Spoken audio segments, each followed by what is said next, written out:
il y a eu les essais officiels chrono. Et là, welcome to a slightly cold and overcast and a little bit rainy Belgium. Round 15 of the FIM MX1 Motocross Grand Prix at Bastogne, just down there in the southwest of the country, close to the Luxembourg border. We've just had a fabulous MX2 race. There's the MX1 drinking team, the self-proclaimed logos on the shirts. Saw them walking around yesterday. They're really getting in the spirit of things. But round 15 of the FIM Motocross World Championship comes to a town steeped in history. Bastogne in the Ardennes, best known for the Battle of the Bulge in the Second World War. Took place at the end of December 1944 and ended in January in 1945, but everywhere you look there are constant reminders of the sacrifices American soldiers made in the region, from the Sherman tank of the 11th Armored Division known as the Thunderbolt. That sits proudly in the square in the centre of the town, to the Mardassan Memorial. That's erected in the memory of the almost 77,000 American soldiers who were killed, wounded or missing during that infamous battle. But there will be a battle of a different kind out on track this weekend, as Antonio Cairoli looks to make his own piece of history as he attempts to claim his 7th world title. But it could prove difficult because home rider Clement de Sal will be doing everything in his power to prevent the Sicilian winning in de Sal's backyard. Clement de Sal has to score more points than Cairoli to take the fight to the British Grand Prix in a week's time, but Tony Cairoli needs to score 10 more points than de Sal if he is to claim that title. So a win and a third in both races for Cairoli and de Sal means title number 7 for Tony Cairoli. Right, let's go down to the line. Okay, we're taking a little bit of shelter underneath the skybox. It's just started to rain. I'm with Evgeny Bobryshev. Bobby, podium last time out in Lockett, third in qualifying yesterday. We're back to seeing you in the form you started the year with, really. Yeah, just getting better again. After my injury, it takes so long. You know, I getting my confidence, I get my speed better, physical all goes up again slowly. You know, and for today, I hope it's not going to be heavy raining because it would be difficult race off the ground. But for everybody the same. I'm looking forward for the race, like I said, I hope the weather stays like this. It's awesome for racing. Well, fingers crossed, you guys are about to head out on your sighting lap. Thank you.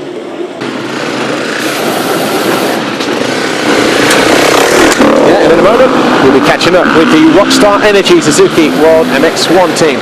And that man there is his teammate, Strygos.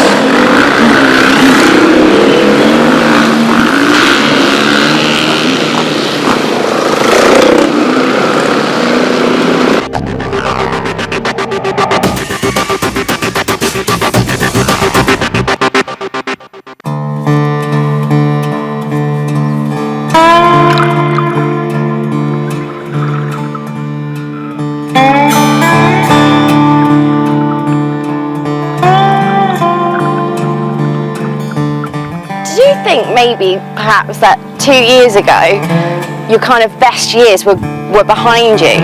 Yes, you know, 2007 was my last best year, and then I had a lot of injuries, so at one point it was really difficult to keep on going, because every time when I crashed I had something, so it was quite hard, and I was thinking about quitting. But then, you know, last year working with Harry Everett Come on!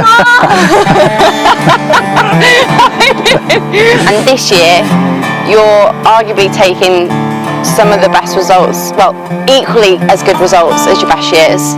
This year, I think I had 3 podiums, 2 times third and 1 time second. And I cannot say I'm not happy with that, but of course you want more. And like my best years, you know, I was winning GP, so I'm just gonna try to do that in Belgium or even in Europe maybe, where I think I got a big chance to do that. As soon as I stepped on the Rockstar bike, you know, things were going great, and then also during the off season I liked the bike. really much. So And it'll definitely be your second year in Team Yellow for you. I hope so. Yes. Let's go. Let's try again. Let's go. Oh my god. Right. Let's go. I'm not even gonna lie. You just completely soaked me. No! I smell so bad now.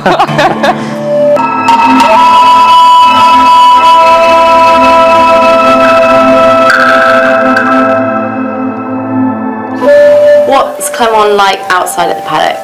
Clement at home? Yeah, I'm quite simple guy.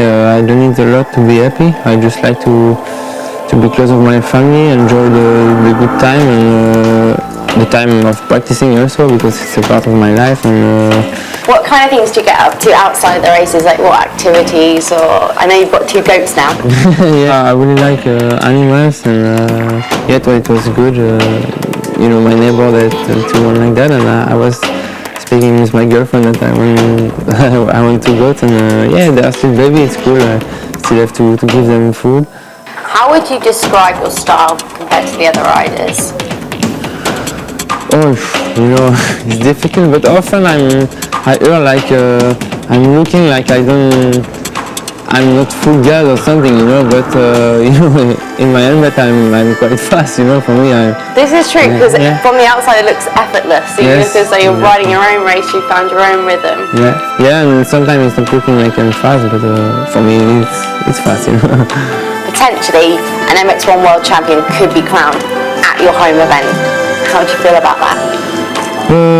How I feel about that, I'm not thinking I'm gonna be world champion, so I hope not. And mathematically it's still possible for me to be world champion, so I'm just looking in a positive way and try to have the best result as possible, and we will see what happens. Just have to have a good ride and to try to win the GP.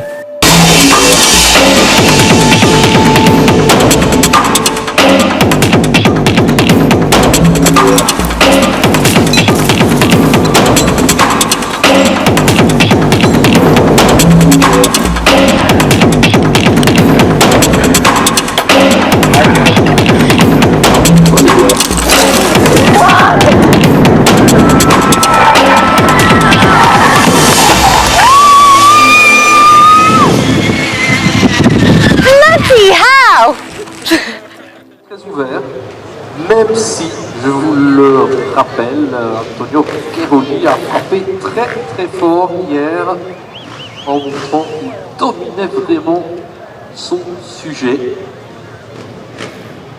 Dans le warm-up de ce matin, c'est Gauthier Paulin qui s'est montré le plus rapide.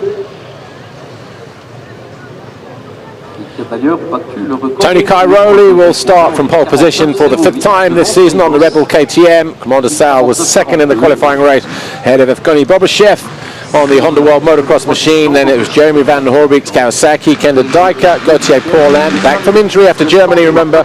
Sebastian Pourcel on the Ice1 Racing KTM. He's going to be riding number 4. He's going to be in as a wild card for the Kimi Räikkönen team.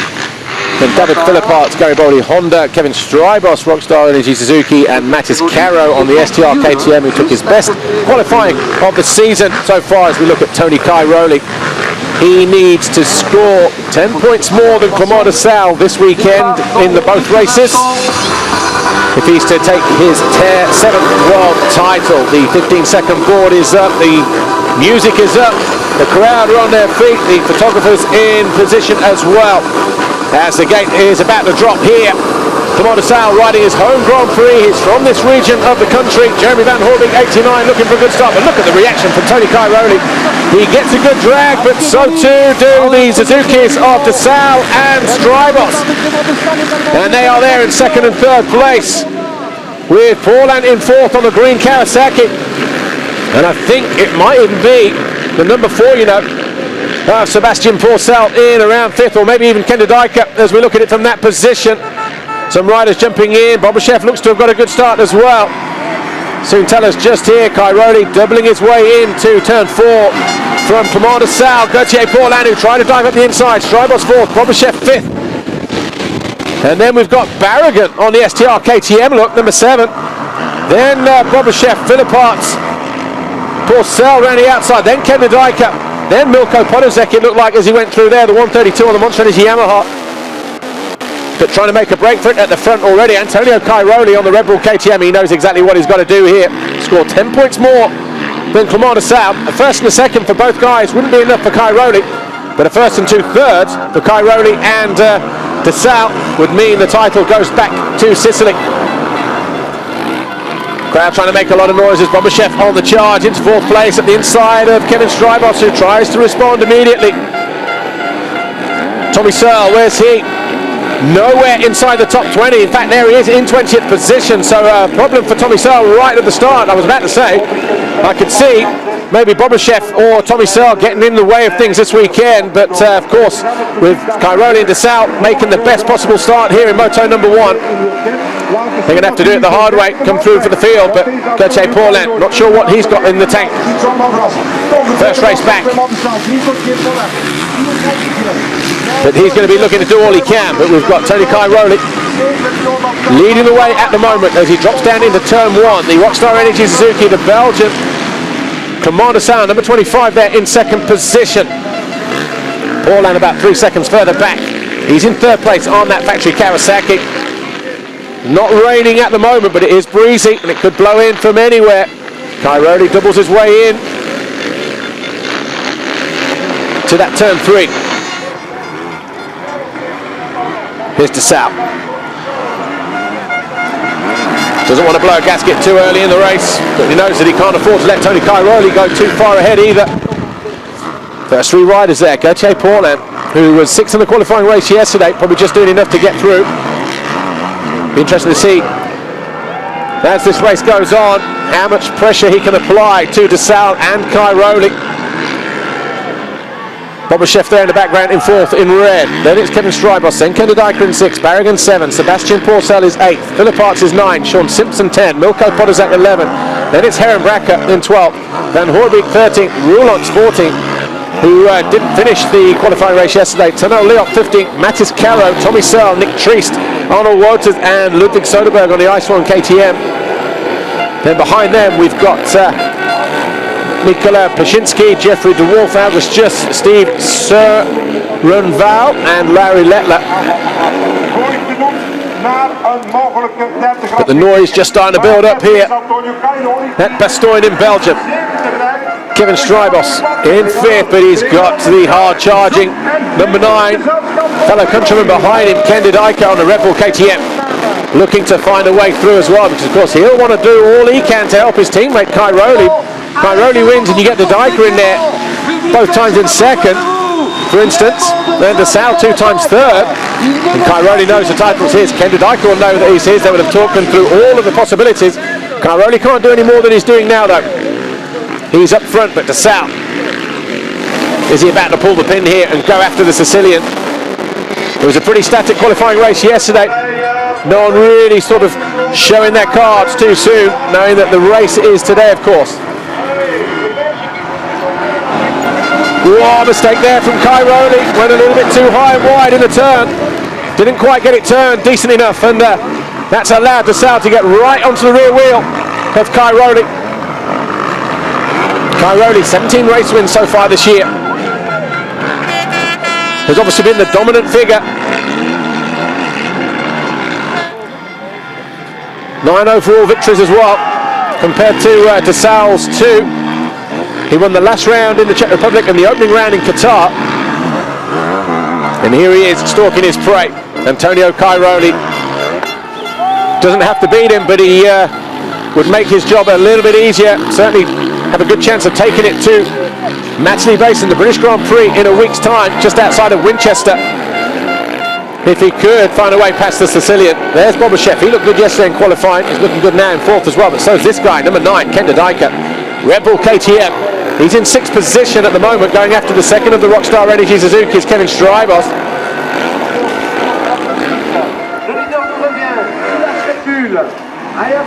Tommy Searle, 15th when he came round at the end of the first official full lap. He'll be looking to make some inroads as well.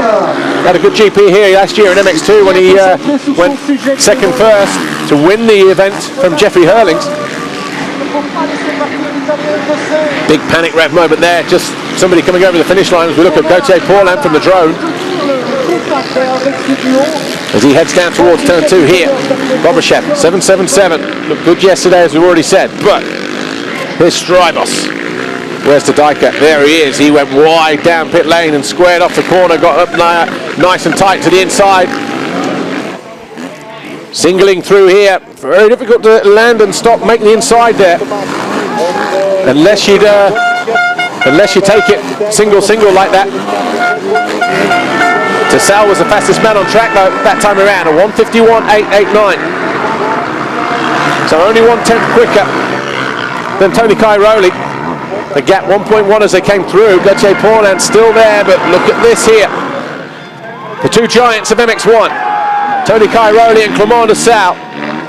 Good crowd turned out here in Belgium this weekend because, well, Tony Cairoli, of course, lives out here in Belgium. He'll have his fans here, but so too will Tassel, coming from the south of the country in particular.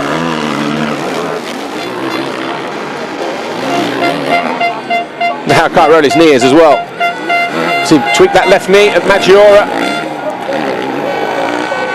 If it gets a little bit wet, a little bit rutty, that might be a concern for him, but at the moment, with it being predominantly a right hand or a clockwise track, with the occasional lefts thrown in, Tony Cairoli might be okay, but still plenty of time left to go. 27.5 minutes plus 2 to go. We've had 3 official full laps. Cairoli is 1.5 seconds clear of Clément Tassel. Paulin is third, Bobryshev fourth. The Dijker though in fifth, fastest man on track.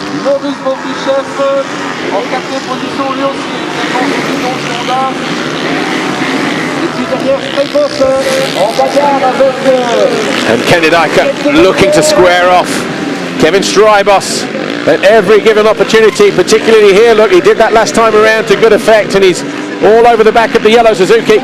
Two Belgians going at it here, both from the north of the country. But to the Belgians here, do they have any particular allegiance to one or the other? It's good for them at the moment though. We've got a Belgian in second, in fifth and sixth and seventh, with Van Hoorbeek there on the Kawasaki in seventh place. But Kenny Dijker though, he's the one that's looking menacing. He's got the aero helmet sprayed in the colours of the Belgian flag. Getting very patriotic. It's the number 9. Of course he'll be riding for Belgium in the Motocross of Nations coming up at the end of September.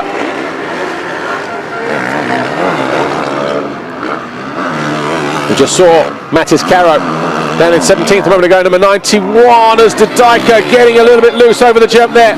Has to go the long way round, then he's going to square off. See how choppy and rut it is at the bottom end of that corner. The Dijker though, very good at changing lines, just at the drop of a hat, at the flick of a switch. But just having to rail his way round here, but is it a matter of time before he finds a way past Strybos? It could come now. There's the pass. The Dijker goes fourth. So Kenny Dijker then slots in the fourth position at the end of lap 4. Turn 13, the penultimate corner on the track, as he got alongside Kevin Strybos and took him wide in that next left-hander. And as we said before, he's on the charge and now up into 5th place, because it's Cairoli who leads. Clément Tassel is second, and he was the fastest man on track by more than half a second then. Gauthier Paulin is third, Evgeny Bobryshev is fourth on the World Motocross Racing. Number 9, Kenny Dijker is fifth, as David Philipparts on the Garibaldi Honda finds himself going down. Pottersek going around the outside, so losing a lot of places there. The Italian former world champion. Here's Tassel, we're on board with him. That's Cairoli just ahead of him. Cairoli a little bit too wide on the exit of the turn. Was that another little mistake? Another mistake dropping in there, just lost the front end. No rain out on track at the moment. I just wonder if we've had all the rain that we're going to have as well. But Tassel, he knows what's at stake here. We heard in the team report right at the start of the program, mathematically he still has a world championship possibility. And in the pre-race media reports, what he has said is he can't let Tony Cairoli win the title here, not in Belgium, not in his home Grand Prix. So fighting talk from the 25, who was a Grand Prix winner for the second time earlier on in the season at the Czech Republic, round 14, just 2 weekends ago. Now, is he closer now? 1.143, it was 1.095, only a little bit, but he will know that he's closing in on the KTM. But poor man, he's not out of it yet. He's only 3.5 seconds down on the leader, Cairoli. And he's only a second and a half, therefore, down on Commander South. Not an easy racetrack, this. It looks pretty flat, but Tony Cairoli just getting a little bit of a twitch there, front end. But it's hard underneath, it's rocky, it's loose, it's slick. You've got a lot of loose dirt laying around as well. It's the corner where he made the mistake before, look, going in wide. That's because he's doubling in and having to run wide at that particular part of the racetrack. This kid's used to absorbing up the pressure. Again, just going for the bank. So it wasn't a mistake last time around when we thought he ran wide, when we were looking on board from Dessau. Just a preferred line choice. Dessau had a really nice line through here yesterday. Arrowed his way into that corner in the background, then came across that straight at 45 degrees, and then just kips through the middle of the corner there in the background as well. It was all about momentum yesterday, particularly in the time training sessions, but visibly closer now to Cairoli as the fans take cover at the rocks that had just flicked up from the rear wheels of the two leaders through that particular part of the racetrack.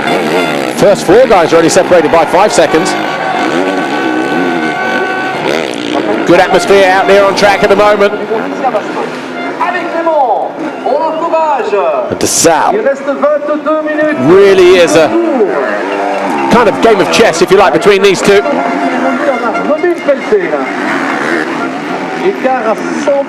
Over the line then for the 6th time. Cairoli, Dessau. But the better lap time that time around for Tony Cairoli is now 1.8 seconds. The gap, so pulled about 7/10 of a second on Dessau that time around. A lot of pressure on both these guys. Neither of them can make a mistake. Cairoli knows that he has to finish ahead of Dessau, but that's not necessarily going to get him the world title. The first and the second, as it is now in both races, Cairoli and Dessau, would only reduce the deficit, or would only give Tony Cairoli 6 more points than Commander Dessau. He needs to finish 10 points more than him today, because after this weekend, of course, we've got Matterley Basin in a week's time, and then 2 weeks later, we will be at Lierop in the Netherlands. Of course, 25 points for a race win. We've got 4 motos to go after this one. So Cairoli would need 100 points or more as we leave this Grand Prix to make it mathematically impossible for Dessau to be crowned world champion. But as we said, Tony Cairoli fast out of the start, absolutely rocketed away from the gate.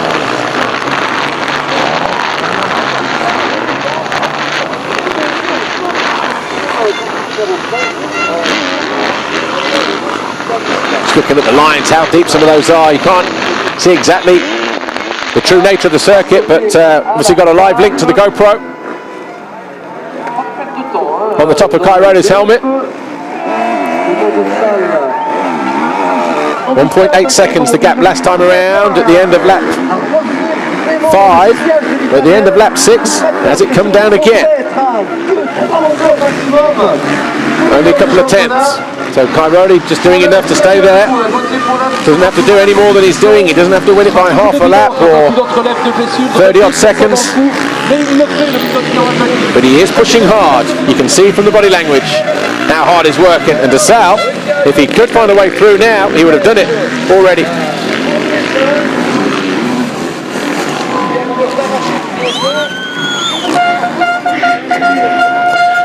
Well, the sun looks to be coming out, brightening up here in Belgium. Round 15 of the FIM MX1 Motocross World Championship at Bastogne in the Ardennes in the south of the country. There is number 4, Sebastian Pourcel down in 14th at the moment on the Ice One Racing KTM. Been spending time riding in the ADAC Championship for Saarholt's KTM for the best part of the year. Only got to ride the bike on Tuesday for the first time though. There's Barragan and Leok. Barragan in 11th place, but Leok up the inside and goes through on the Ritchie Racing TM. 18:51 on the clock. Cairoli to South Paul-Land, they top three. Bobryshev 4th, De Dijker 5th, Strijbos 6th, Jeremy Van Hoorbeek is 7th, Sean Simpson is 8th, Tommy Searle is up into 9th on the CLS Monster Energy Pro Circuit Kawasaki. Joel Roulan's Monster Energy Yamaha is 10th, ahead of Jonathan Barragan. Well, it was Barragan because he was overtaken by Tonel Leok and now by Milko Podolzek, the 132 in the blue. So that puts Barragan down to 13th. Sebastian Pourcel is 14th, Heron Bracker, David Philipparts, Mattis Caro, Ludwig Soderberg, August Just and Nick Triest. Well, top 20-point scorers here. But we had a threat of rain yesterday, and they were saying around about 11:30 as Strijbos back up the inside of De Dijker, who makes a mistake, and that allows Bobryshev to go through, but he responds immediately, does the number 9. And a mistake there, going into the waves, so he loses a position. He's been down, and he's obviously got a problem with the front brake, Ken De Dijker. Wonder if it's locking on there. We'll soon find out. Remember, we had that with Jeremy Van Hoorbeek in the Czech Republic. When he fell, he picked his bike up and damaged the front brake in the collision with the ground. It's obviously not what De Dijker wants. As Van Hoorbeek out of nowhere, suddenly going after the 777 of Evgeny Bobryshev. So the Kawasaki Racing Team rider, who is rumoured to be on the move out of the green camp and going blue next year, although nothing 100% signed, sealed and delivered as we know it, looking to put in some decent performances in the final end of the season. Look at that, back end just came round on De Dijker. That's nothing to do with the front brake, but then see the rock that just got spat out.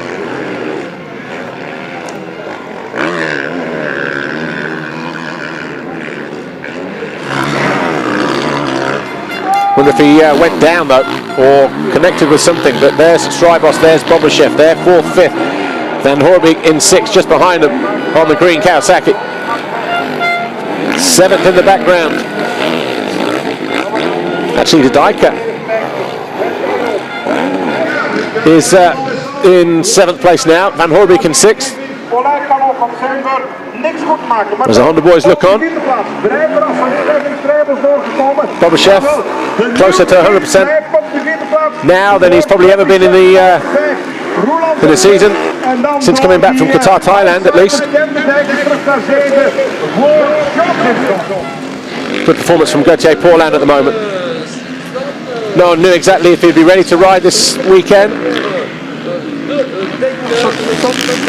especially after the bang on the head that he took at the Lausitz Ring 2 weeks ago, but he missed the Czech Grand Prix at Lockett, and he's going to be a guest on our live show at around about 2:15, 2:20 this afternoon on MX Live TV. Once again, Van Hoorbeek jumps long, goes wide. Bobryshev jumps short, goes tight. Keeps that Honda World Motocross 777 just ahead of the 8-9 Kawasaki of Van Hoorbeek. These two fighting over 5th position in MX1 Race 1. Belgian Grand Prix. Tony Cairoli though, still 1.7 seconds clear as Francois Lemarié there in the middle on the right. Just looking on, keeping tabs on both his guys because Paul-Land is in 3rd and Hoorbeek here in 6th place. And De Dijker there in the background in 7th. Sean Simpson on the JK SKS Geben Yamaha is in 8th. Tommy Searle is in 9th, about 6 seconds behind Simpson. Joe Roulant in 10th. Tonel Leok is 11th. Milko Podolzek 12th. Barragan 13th. Pourcel still 14th. Where he was, he's obviously made a mistake there. And Mattis Caro goes through, so Caro was 17th, so Barragan dropping down to 17th there in that little mistake. got his team manager on the live show as well, Steve Turner, a little later on. Interesting to hear his thoughts on the team and the progress so far this year. But here's a battle for the lead. 1.3 seconds between Tony Cairoli and Clement Nassau. We've got 14 minutes plus 2 to go. The sun's coming out, the track drying out. But which way is it going to go? Tony Cairoli looking for his 18th race win of the season. He's doing a pretty good job though of fending off the challenge from Nassau at his home Grand Prix.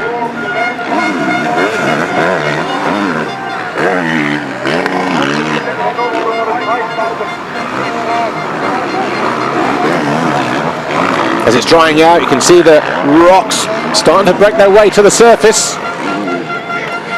And none of it more evident than when they go through the long sweeping right-hander, turn 10 up in the trees, a couple of corners from now. See how dry and hard and slick it is there. And if it was to rain, obviously that part of the racetrack will be very, very tricky for the riders. But as they come out of this left-hander and step up into that long right turn 10, you see the rocks just laying on the top of the ground. Strybos still there in fourth. Bobryshev there, 7.77, still in fifth place. Van Hoorbeek in sixth on the green Kawasaki, number 89. Nicely over the step up there for, this is where a lot of the stones are. Just coming to the surface, look. Pretty boggy through there yesterday. Still a little bit soft in places. Some of these ruts very, very deep indeed, but 12.5 to go.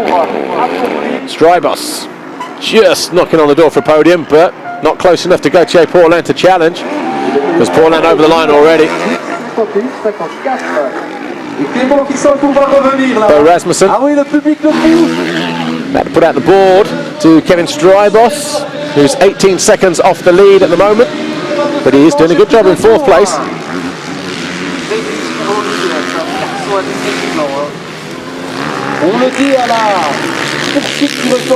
But let's get Bobryshev though, getting his head down. See Strybos ahead of him. It's not hot, so it's not going to be affecting Bobryshev today. But he's well placed in fifth for Honda.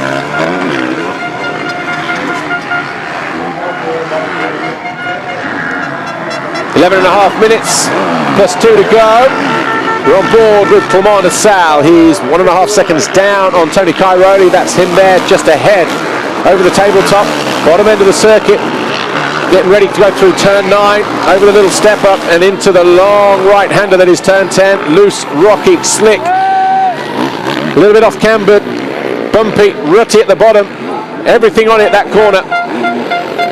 And Cairoli coming up behind Larry Lettler. The back marker, he opts for the inside line.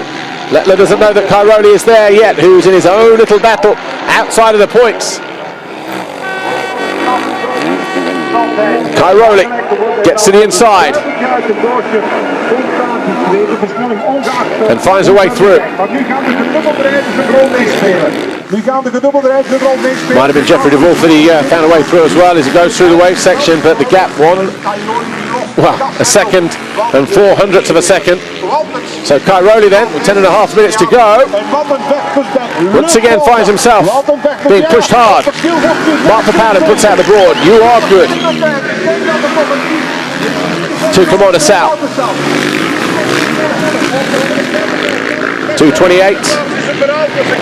The back marker just moving out of the way there. Steve Serenval, 24 MX Honda rider. Still no Jens Getterman back this weekend. As we look a little bit further back to 4th, 5th and 6th place. Van Hoorbeek in black in 6th. Doing his best to close in on the Russian, Evgeny Bobryshev. It's not that they can't get over that double. It's not a difficult jump to negotiate, but it's difficult to stop it on the inside. So Cairoli doubling into there, but then running wide, going too deep into that corner as it 90-degreed itself round. Because everybody else just single, making that tight line a little bit quicker. As a result, when you get to the corner, a little bit safer as well. Got a lot of noise out on track. Kawasaki look on nervously. Paulin 10 seconds off the lead now.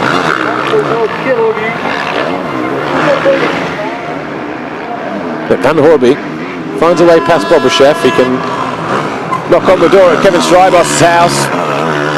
Probably kick that down and pick off 4th position in the closing moments of the race. 9+2 to go.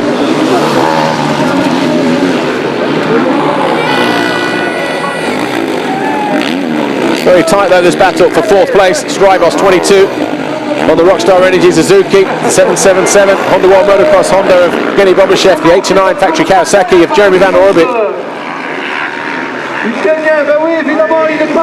Bobryshev though, got to be careful. Goes too wide, he's going to leave the door wide open for Van Horbeek, who looks to square off the Russian there, but not going to go through. Over the line for the 13th time. De Sal and Cairoli still separated by 1.2 seconds. And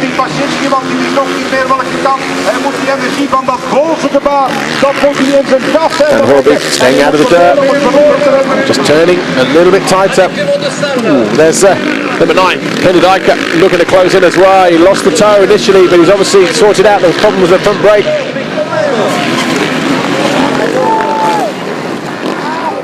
Van Horby landing long, going wide. Seen him do that every single lap, but doesn't make him any more time on Bobryshev. Might get this right though, a bit more speed there. Might get alongside. See the difference? Slower going in, go tight in the wave section.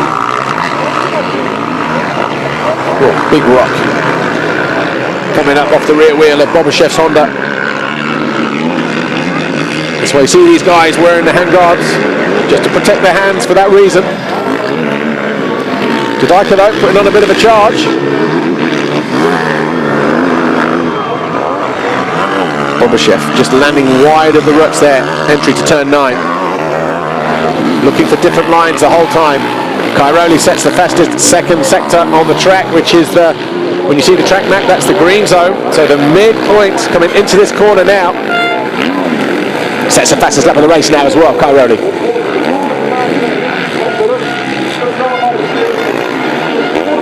Tony Cairoli just set the fastest lap of the race with 1:51.035 compared to 51.675 of Commander Sal. That gap goes out to 1.8 seconds, probably the biggest it's been for the whole race. But behind him, Gauthier Paulin, 17 seconds further back after Sal. But Strybos, Bobryshev and Van Horby absolutely glued together, and we've got the hard charging Kenda Dyker at number 9 coming in as well in 7th place. So Van Horby doing his best to avoid the roost of the back marker there, the 2:28 of Steve Saint-Val, and then squares off the Honda coming out of turn 1, hanging off the side of that green Kawasaki. Looks to square off the Russian here, but Bobryshev read it perfectly. And all the time, Kenda Dyker closing in, who will also jump short at the top of the hill there. Van Horbeek now will switch to the left-hand side, or will he? No, he's going tight to the inside this time around.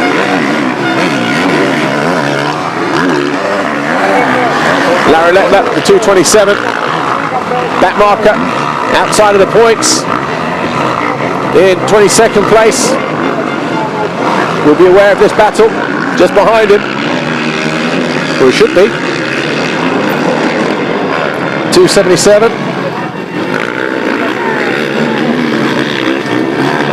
Still there though, very much involved in his own race.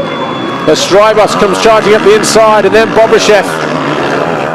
And Lettler, well, not doing himself any favours here. Now he starts to hold the inside line, realises the fast guys are coming through.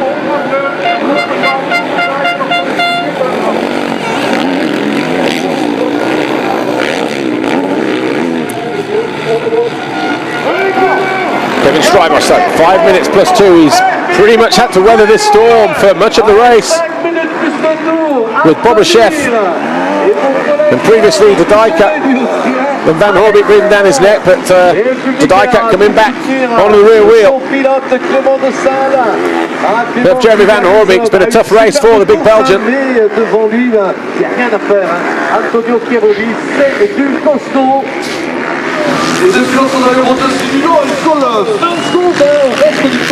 But Look at the line there from Van Horbig, just able to turn that Kawasaki on nothing. Just gets it laid over, gets it in the dirt, doesn't need the berm around the outside, just gets the power down, takes a few yards out of Bobryshev as a result of that, but just losing the toe a little bit as the Russian Bobryshev goes after Kevin Strybos. Number 22 on the yellow Suzuki. Oh, Bobryshev, closer than he's been the whole race. Suddenly, Strybos under pressure. The gap at the head of the field between Cairoli and DeSalle, 2.1 seconds, as another fastest lap of the race for Tony Cairoli, 150.9. Steals another couple of tenths out of DeSalle as Bobryshev charges down the inside and takes fourth place away from the Belgian 22, Kevin Strybos. Strybos looking to go tight to the inside, but makes a mistake on the entry. And that allows Van Horbig to get a little bit closer. 89 on the factory Kawasaki, so suddenly Strybos in danger of losing 2 positions as the 89 of Van Horbig goes through. And Bo Rasmussen suddenly looking on because his rider has gone from 4th to 6th in the blink of an eye. Question is though, what can Van Horbig on that factory Kawasaki just here do about the red Honda of Evgeny Bobryshev? They come over the line now to complete their 16th lap of the race. We've got just about 3 minutes, so it's going to be 4 laps to go.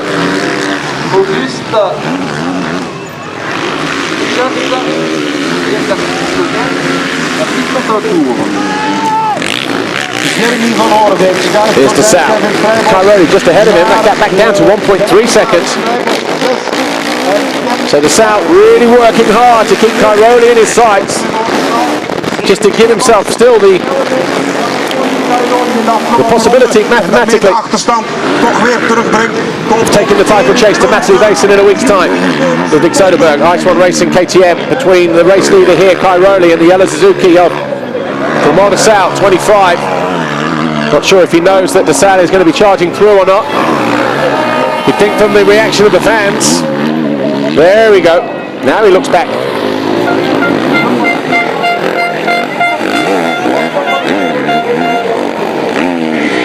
DeSalle getting caught here by Mikola Pashinsky. By the look of things. Or is it just a look back? Yeah. The gesticulation from DeSalle says it all. Coming out of the tight turn, dropping down the start straight into the turn 1. Cairoli already over the finish line, 17 laps complete, that gap back out to 1.9 seconds. That's what it looks like on screen. Here's Cairoli.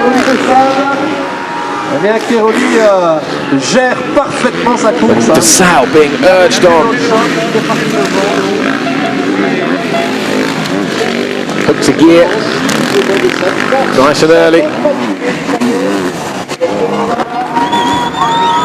Doesn't want to disappoint. Does Clement DeSalle. Tony Cairoli still jumping long into that turn 4 as Tadika has found himself on the rear wheel of the second of the Rockstar Suzukis of Kevin Strybos, who really is on borrowed time now. Tadika's Red Bull KTM around the outside, then up the inside, and he'll do the same at the end of the pit straight here as well. Nicely done, Ken Tadika. So Tadika then goes into 6th place, pushing the 22 of Strybos down to 7th. He takes the single option over the stepper, then runs it wide on the exit.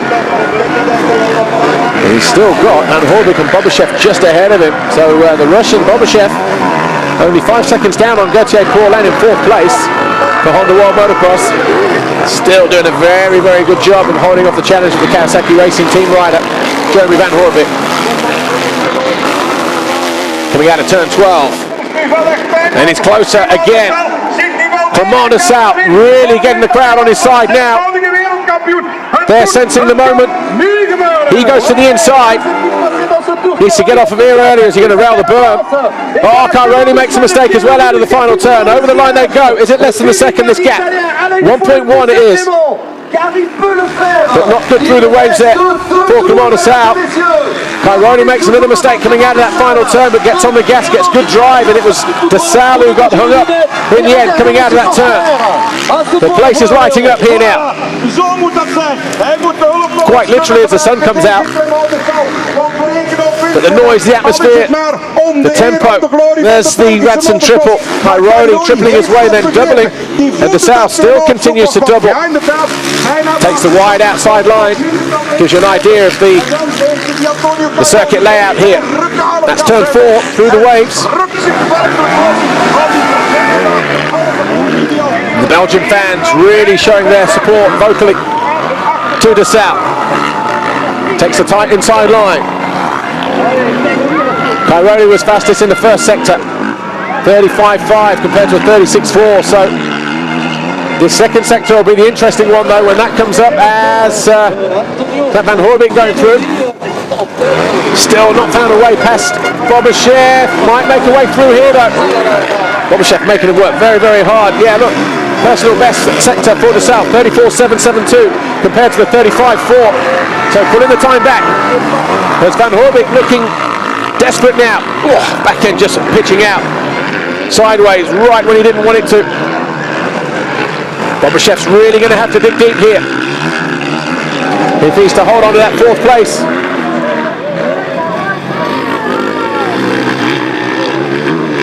Good drive out of there, did the Russian. But we'll be expecting Cairoli and de Sal back round anytime soon. Right on cue, and nothing in it. In fact, about 0.04 of a second quicker between de Sal and Cairoli that time, in the favour of de Sal. We're on the final lap. 1.5 seconds it was as they came over the line. Cairoli cannot afford to make any mistakes. It was a little offline there. And de Sal, he needs only one opportunity. He doubles his way in. Oh, he tried! De Sal goes down. He tried to land it and go inside. And he's paid the price. And Cairoli, well, he will just disappear into the sunset and pick up 25 points. Big mistake from de Sal. You could already see he jumped from the right to the left. He tried to make the move down the inside. He was too fast. The front end folded. He went over the bars and he went down.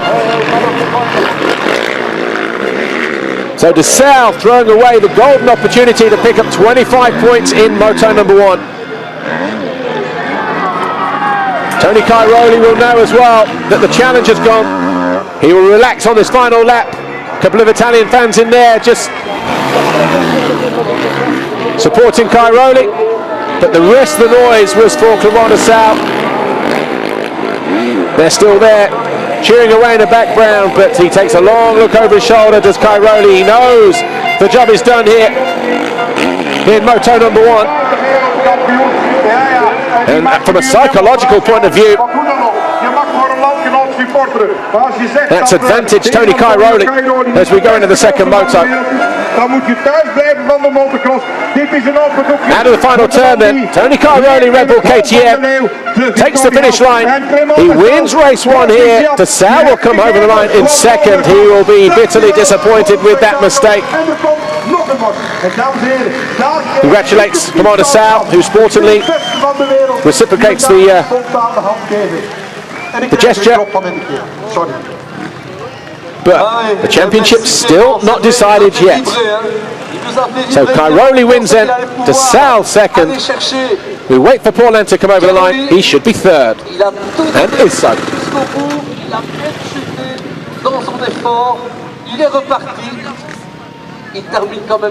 So Cairoli wins Moto number 1 here, the Belgian Grand Prix at Bastogne. De Sal, what could have been on that final lap, has to settle for second. Gauthier Paulin comes over the line in third. Bobachev, a good ride and hangs on well for 4th. Edging out Jeremy Van Horbeke. Ken de Dijker, whatever his problems were earlier on in the race, he bounced back to get back to 6th, ahead of the 22 of Kevin Strybos. And the 24, Sean Simpson, hardly mentioned him all race, so a good ride for the Scot on the JK SKS 7 Yamaha. He comes home in 8th. Tommy Searle, the CLS Kawasaki rider in 9th. And Ternal Lyon, Ritchie Racing TM, comes home in 10th. Roulance was 11th. Philip Parts on the Garibaldi Honda, 12th. Milko Podisek, Monster Energy Yamaha, 13th. And then we're still waiting for Sebastian Porcel, who goes through now in 14th position. But Tony Cairoli gets the Get Athena Whole Shot Award for picking up the whole shot here in Moto number 1. And here's how he did it. On the left-hand side, nearest the camera, watch him break the line. GET Whole Shot Award.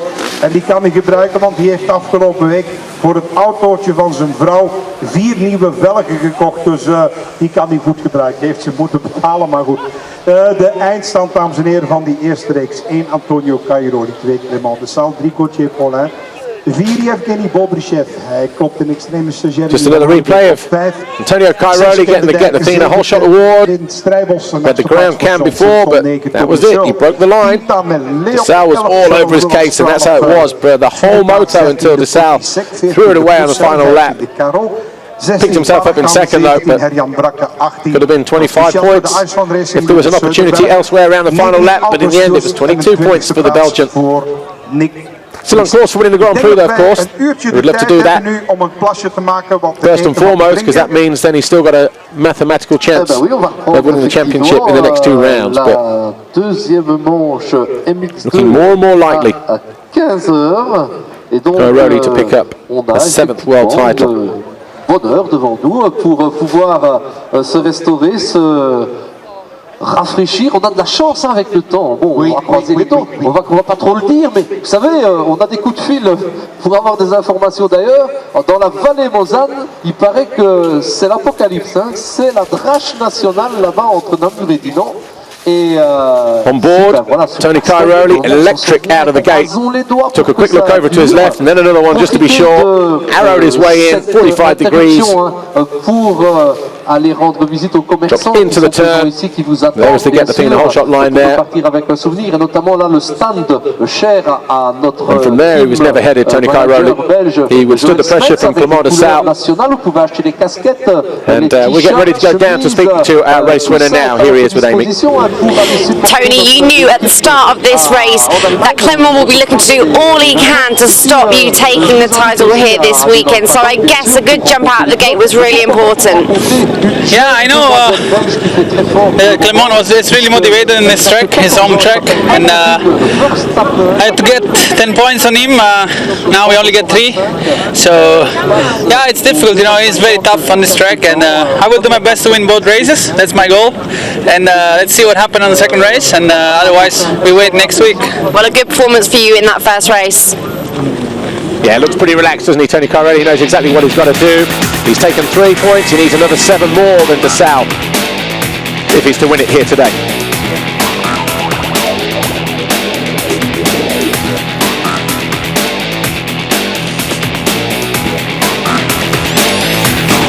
So job done in moto number 1 for Tony Cairoli. That was beat Clément de Salle, just to give him another 3 points more than his rival. But here's Clément de Salle. Be interesting to hear what happened on that final lap. Was it just a mistake? He tried to make the inside, and he'd normally been going around the outside. Let's hear what he has to say. Clément, you obviously knew it was important not to allow Tony to create too much of a gap in this first race. Were you a bit disappointed with the mistake towards the end? Yeah, and not because you know, I try everything till the last lap, but the worst thing is the lap rider. I don't understand, you know, they start to fight with the first guy, and it's unbelievable. I mean, it's a big mess in all the race, so I hope, yeah, for the next moto, I hope I will win and win the GP. Well, nevertheless, a really strong performance for you there in the first race. Yeah, we saw from the onboard camera that there was a slight gesticulation to Mikola Paczynski, but focus now though is to win the race and to win the GP.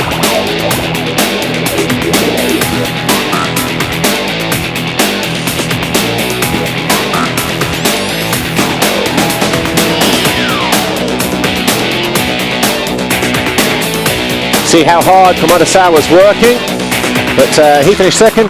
Gauthier Paulin was third. Here he is. Gauthier, you slotted yourself into third position right from the start and kind of rode your own race through until the end.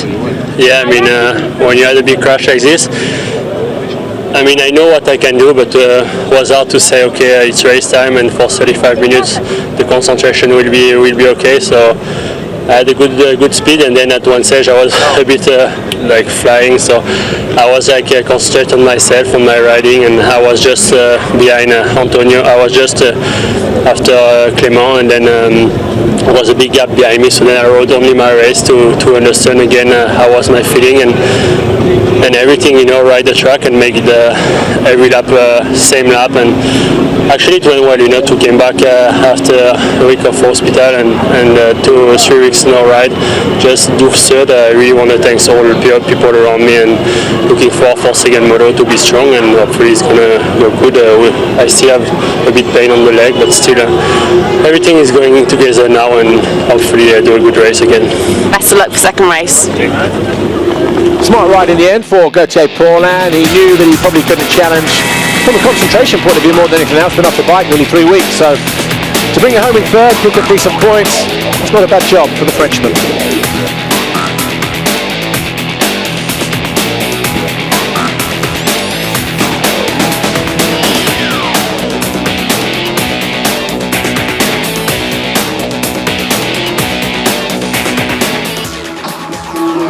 So Gauthier Paulin then finishes third in moto number 1 here at Bastogne in Belgium. If he does that again in race 2, that'll get him on the podium, and I'm sure he'll be pleased with that. His first ride back since that injury in the Lausitz ring a couple of weekends ago, 3 weeks ago. So official confirmation then.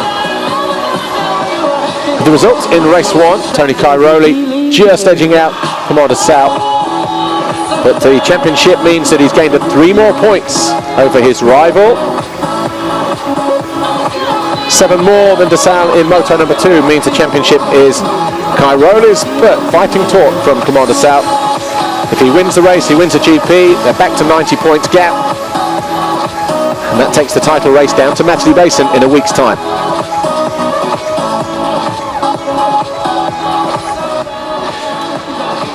And here's what happened, MX1. Tony Cairoli absolutely rocking it out of the start left. Tommy Searle standing. Then Tommy Searle had a bad first lap. Might have been him that went down over there somewhere, but the Suzuki's were well placed, so too the Kawasaki of Gauthier Paulin, but it was Tony Cairoli who picked up the Get Between the Whole Shot award. Bob Rechef found a way up the inside of Strybos early on, who then returned the favour. The Dyker also went through, but then he had 1 or 2 problems later on in the race. But he was on a charge then. Kind of got the impression that he was maybe doing something for his teammate just to help him through, but he made a mistake. And in quick succession, Strybos and Bobryshev were both through, and then later on, Jeremy Van Hoorbeek as well. But Tony Cairoli was untroubled at the head of the field. The gap was always around about a second and a half, something like that. At one stage, though, it did go out to about 2 seconds. And then about 10 minutes or so to go, Strybos hit the wall. Bobryshev went through. That put him into 4th place. Van Hoorbeek followed through quickly as well. And then on the final lap, just as we thought there was going to be a challenge for the lead from Clement Dessalles, he went down, and that handed the race win to Antonio Cairoli. So Cairoli then was a winner in moto number 1, Dessalles second, Gauthier Paulin was third, Genny Bobryshev 4th, Jeremy Van Hoorbeek was 5th ahead of Kendra Dyker, Kevin Strybos, Sean Simpson, Tommy Searle, and Tano Leot, with Joe Roulants just outside the top 10 in 11th place.